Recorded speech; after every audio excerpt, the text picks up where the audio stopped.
എല്ലാവർക്കും നമസ്കാരം. First of all thank you so much for coming. Anomie ഒരു theatrical experience movie തന്നെയാണ്. ഇത് എൻ്റെ സിനിമ അല്ലെങ്കിൽ വേറൊരു ആക്ടറിൻ്റെ സിനിമ എന്നൊന്നുമില്ല. ഇത് കംപ്ലീറ്റ്ലി റിയാസ് മാറാത്തിൻ്റെ സിനിമയാണ്.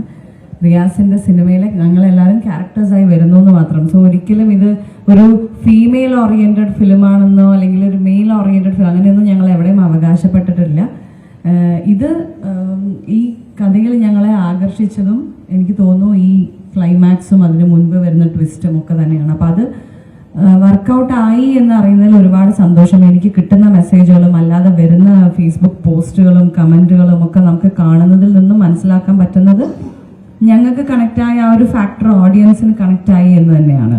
നമ്മൾ ഈ ഒരു സിനിമയിൽ നമുക്ക് ഇപ്പോൾ ഒരു 2 മണിക്കൂർ സിനിമയാണെങ്കിൽ 2 മണി ആദ്യത്തെ മിനിറ്റ് തൊട്ട് അവസാനത്തെ മിനിറ്റ് വരെ എല്ലാം കണക്റ്റ് ആവണമെന്നില്ല. പക്ഷെ അതിൽ കണക്റ്റ് ആവേണ്ട മെയിൻ സംഭവം ശരിക്കും പറയുകയാണെങ്കിൽ സെക്കൻഡ് ഹാഫും ക്ലൈമാക്സും ഒക്കെ തന്നെയാണ്. അപ്പം അതിൻ്റെ ആ ട്വിസ്റ്റ് വർക്കായി എന്ന് വരുന്ന കമൻസ് ശരിക്കും ഞങ്ങൾക്ക് തോന്നുന്നു ഞങ്ങളുടെ ജഡ്ജ്മെൻറ്റ് ശരിയാണ് എന്ന് തോന്നിപ്പിക്കുന്ന രീതിയിലുള്ള കമൻസുകളാണ്.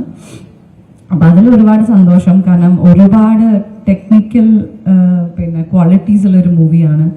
അത് ഇവിടെ സിനിമ തിയേറ്ററിൽ പോയി കണ്ടവർക്ക് മനസ്സിലാവും. കാണാത്തവർ please go watch it in the theatres.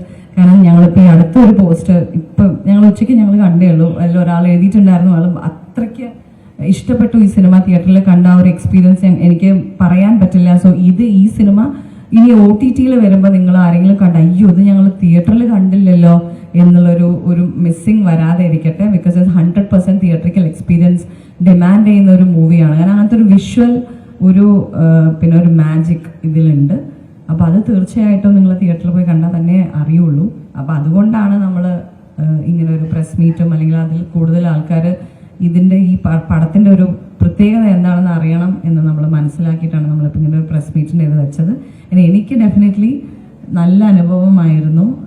ഈ ക്യാരക്ടറും എനിക്ക് ഒരുപാട് ഇഷ്ടപ്പെട്ടു. ഈ കഥയും അല്ലെങ്കിൽ ഈ ഒരു ഗ്രൂപ്പിൻ്റെ കൂടെയുള്ള ഒരു എക്സ്പീരിയൻസ് എന്ന് പറയുന്നത് നമ്മൾ എൻജോയ് ചെയ്തൊരു പ്രോജക്റ്റ് തന്നെയാണ്.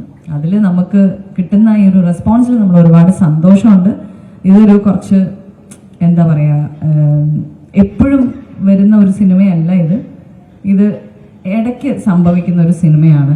ഇത് നമുക്ക് കണ്ടുകൊണ്ടിരിക്കുന്ന സിനിമകളിൽ നിന്ന് അയ്യോ അതുപോലെ ആയില്ല ഇതുപോലെ ആയില്ല അങ്ങനെയുള്ളൊരു മൂവിയേ അല്ല. ഇത് തീർച്ചയായിട്ടും ആൾക്കാരെ സർപ്രൈസ് ചെയ്യുന്ന ഇതുവരെ മലയാളത്തിൽ നമ്മൾ ട്രൈ ചെയ്യാത്ത എലമെന്റ്സ് ഉള്ള സിനിമയാണ്. നമ്മൾ തന്നെ ഇങ്ങനെ പറയുമ്പോൾ നമുക്ക് തന്നെ നല്ലൊരു ചളിപ്പാണ്. പക്ഷെ വരുന്ന പോസ്റ്റുകളിൽ നിന്നും കമന്റുകളിൽ നിന്നും നിങ്ങൾ നോക്കിക്കഴിഞ്ഞാൽ നിങ്ങൾക്ക് തന്നെ മനസ്സിലാവും സെയിം സംഭവം തന്നെയാണ് ആൾക്കാരും പറയുന്നത്. അത് ഓഡിയൻസിന് കണക്ട് ആയി എന്നുള്ളതിൻ്റെ ഒരു പ്രൂഫാണ്. സോ ഡെഫിനറ്റ്ലി തിയേറ്ററിൽ പോയി കാണുക. തിയേറ്ററിക്കൽ എക്സ്പീരിയൻസ് ആയിരിക്കും ഫോർ ഷുവർ. അതൊന്നും ഒരിക്കലും നിങ്ങൾ ഇത് തിയേറ്ററിൽ കണ്ടില്ലെങ്കിലും എന്താണെന്നുള്ളൊരു ഫീൽ എന്തായാലും വരില്ല. അത് ഞങ്ങൾ ഗ്യാരണ്ടി തരുന്നു.